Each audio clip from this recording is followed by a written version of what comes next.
Hello everyone, welcome to channel learn with ease. आज का topic है हमारा एडमिशन ऑफ अ पार्टनर, जिसमें हम सॉल्व करेंगे question number 48 chapter 4 DK Goyal की बुक से क्लास 12 अकाउंट के लिए। दो पार्टनर है ए और बी, जिनकी प्रॉफिट शेयरिंग रेशियो है 4:1। यहाँ पर सी एक नया पार्टनर उनको ज्वाइन कर रहा है 1 मार्च 2022 से 1/5 शेयर ऑफ प्रॉफिट के लिए। अब यहाँ पर इन तीनों पार्टनर ने डिसाइड किया है कि उनका फ्यूचर में शेयर ऑफ प्रॉफिट क्या रहेगा, उनकी रेशियो क्या रहेगी। तो न्यू शेयरिंग रेशियो क्या है उनकी 5:3:2। ये आपकी न्यू प्रॉफिट शेयरिंग रेशियो है इन तीनों पार्ट। सी जिसका गुडविल का जितना शेयर बन रहा है वो उसको किस फॉर्म में लेकर आ रहा है, 20,000 रुपए कैश, और मशीनरी जिसकी कॉस्ट है, जिसकी वर्थ है 60,000 रुपए। ये दोनों मिला करके अमाउंट है उसकी गुडविल के लिए। गुडविल का जो प्रीमियम उसको लाना है, ये वो वाली अमाउंट है। तो ये जरूरी नहीं है कि वो कैश में ही लाए, वो कैश में भी ला सकता है और इन काइंड भी ला सकता है, किसी एसेट को भी ला सकता है। तो आपको यहाँ पर जर्नल एंट्रीज बनानी है इन सभी कैलकुलेशंस के लिए। तो कैसे करोगे, देखो, ऑनलाइन सेशन स्टार्ट हो रहे हैं। अगर आप चाहते हो मेरे साथ अकाउंट सीखना, तो क्लास 11 या क्लास 12 के स्टूडेंट्स अपना नाम और क्लास मुझे व्हाट्सएप कर सकते हैं इस नंबर। तो आपके पास ओल्ड रेशियो है दोनों पार्टनर ए और बी की, न्यू रेशियो भी क्वेश्चन में दी गई है, वो भी है। सेक्रीफाइसिंग रेशियो निकालनी होगी आपको, क्योंकि गुडविल की एडजस्टमेंट करनी है। नए पार्टनर की जो भी गुडविल होती है वो हम क्या करते हैं, सेक्रीफाइसिंग रेशियो में ही एडजस्टमेंट करते हैं। तो आपको सेक्रीफाइसिंग रेशियो निकालने के लिए इन दोनों रेशियो को कंपेयर करना होगा ओल्ड पार्टनर्स के लिए। हर एक पार्टनर के लिए, जो ओल्ड पार्टनर्स है ए और बी, दोनों पार्टनर के लिए आपको कंपेयर करना होगा। तो यहाँ पर कंपेयर कर रहे हो आप ए के लिए, तो यहाँ पर देखो उसने कितना सेक्रीफाइस किया। पहले उसका शेयर ऑफ प्रॉफिट ज्यादा था, न्यू प्रॉफिट के अकॉर्डिंग उसका कम हो गया। कितना कम हो गया, 3/10। तो ये कम हुआ है, क्यों हुआ है, क्योंकि वो सरेंडर कर रहा है ये अपना शेयर ऑफ प्रॉफिट किसके लिए, नए पार्टनर, या देखते हैं दूसरे पार्टनर को गेन हो रहा है इस change in profit sharing ratio से, तो उसके लिए भी वो सेक्रीफाइस कर रहा है। तो वो सरेंडर कर रहा है टोटल मिलाकर के अपना शेयर ऑफ प्रॉफिट, ये 3/10। तो अब देखते हैं ये शेयर ऑफ प्रॉफिट किसके पास जाएगा, सी के पास तो जाएगा ही, बी को भी मिल रहा है। हाँ, यहाँ पर देखो, अगर आप इन दोनों को कंपेयर कर रहे हो तो पहले बी का शेयर ऑफ प्रॉफिट कम था, नए के अकॉर्डिंग उसका ज्यादा हो गया, मतलब कि उसका शेयर ऑफ प्रॉफिट आगे चल करके न्यू प्रॉफिट शेयरिंग रेशियो के अकॉर्डिंग बढ़कर मिलेगा, उसको ज्यादा हो जाएगा, तो उसको गेन होता है। तो इसका मतलब है जो ए अपना शेयर ऑफ प्रॉफिट सरेंडर कर रहा है वो सी के पास भी जा रहा है और बी के पास भी जा रहा है। तो इन दोनों के पास ये दोनों गेनिंग पार्टनर हो गए, सी भी गेन कर रहा है, बी भी गेन कर रहा है। और सेक्रीफाइसिंग एक ही पार्टनर है, तो सारा का सारा गुडविल का एडजस्टमेंट आपको कहाँ करना है, एक अकाउंट में करना है। एक अकाउंट को आप क्रेडिट करोगे, जितनी भी गुडविल सी लेकर आ रहा है या बी के लिए अभी आप जो कैलकुलेट करोगे वो भी।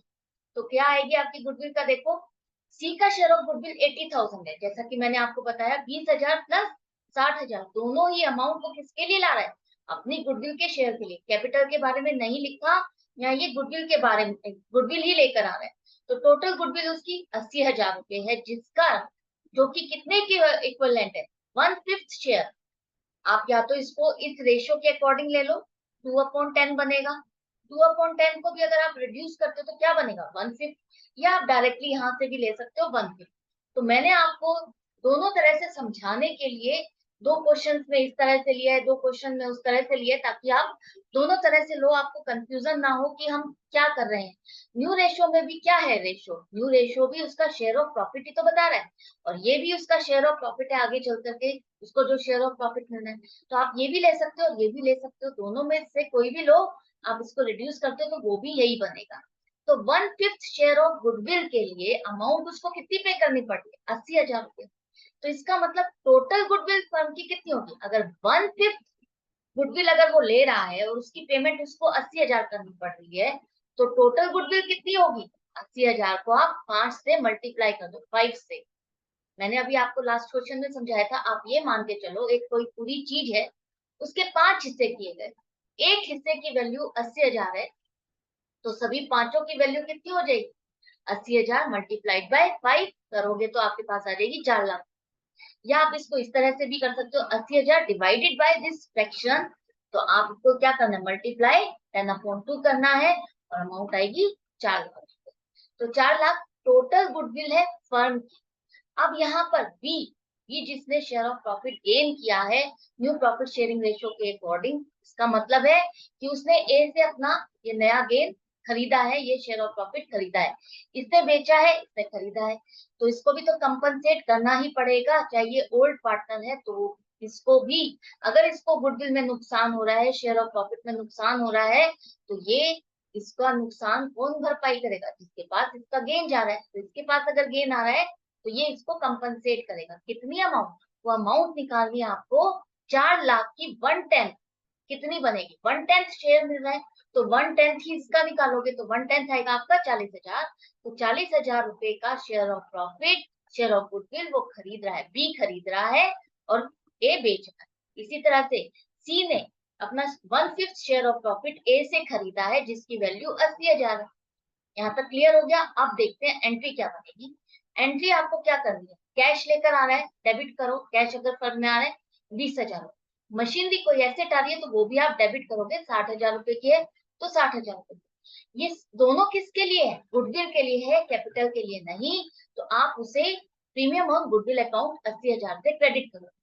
कैपिटल अकाउंट के साथ इसको मिक्स मत करना। प्रीमियम ये गुडविल का है तो गुडविल का ही अकाउंट आप यहाँ पर बनाओगे, खोलोगे। इसके बाद गुडविल का अकाउंट आपको बुक्स में तो रखना नहीं है, इसको आपको क्लोज करना है, तो आप इसको डेबिट कर दोगे और ये बैलेंस आपको कहाँ देना है? किसको देना है? उसके अकाउंट में आप ट्रांसफर कर दो। ये अकाउंट, ये बैलेंस क्यों आया है? ये अमाउंट क्यों लेकर आया है?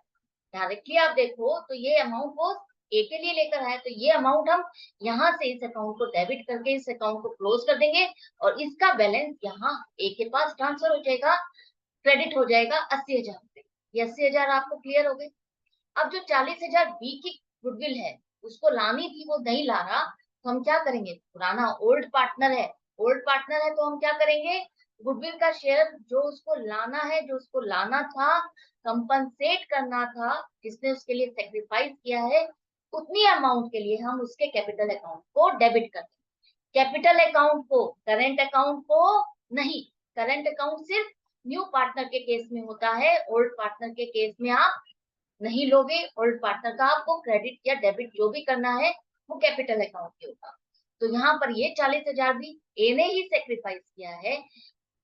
सी और बी दोनों के लिए किसने सेक्रीफाइस किया अपना शेयर ऑफ प्रॉफिट? ए ने। तो ये दोनों गुडविल का शेयर ए के पास ही जाएगा, ए को ही इसकी पेमेंट मिलेगी। ए ने अपना शेयर ऑफ प्रॉफिट बेचा है तो उसको ये अमाउंट मिलेगी। किसको बेचा है? बी और सी को। तो दोनों से पेमेंट ए को मिलेगी और उनके अकाउंट, उसके अकाउंट में क्रेडिट होगा। ये दोनों ने खरीदा है, ये गेनिंग पार्टनर है, तो इन दोनों के अकाउंट को आप डेबिट करोगे। यही सीखा है ना? ये एक तरह से गेनिंग पार्टनर सी जो है उसी का ही अकाउंट है, उससे ही पेमेंट आ रही है, आप उसी को ही डेबिट कर रहे हो। बस नाम हमने दूसरा दिया है, प्रीमियम और गुडविल अकाउंट। उससे मिक्स नहीं कर रहे हम, उसकी कैपिटल के साथ इसको मिक्स नहीं कर रहे। आई होप अच्छे से समझ में आ गया। हमने लास्ट 5 क्वेश्चन इन्हीं के बेस पर किए हैं। अच्छे से ये टॉपिक क्लियर हो गया होगा। मैंने इसीलिए साथ में ही ये 5 क्वेश्चन आपके एक साथ सॉल्व करा दिए ताकि आप एक साथ प्रैक्टिस करो और ये अच्छे से आपको समझ में आ जाए, कोई डिफिकल्टी ना रहे। तो मैं मिलती हूँ नई वीडियो के साथ, नए क्वेश्चन में। और आपको अपनी प्रैक्टिस जारी रखना है क्योंकि अभी काफी रहता है इस चैप्टर में और भी बहुत कुछ समझने के लिए। रिवैल्यूएशन अकाउंट और उसकी work from work reserve, work compensation reserve, इन सब की एडजस्टमेंट आप कैसे करोगे, ये सब कुछ भी अभी आपको सीखना है। वैसे तो हम लास्ट चैप्टर जो change in profit sharing ratio था उसमें भी हमने सीखा ही था, लेकिन अब यहाँ पर भी आप रिकॉल भी करोगे और कुछ नया भी सीखोगे। तो बने रहना मेरे साथ। Good bye and take care.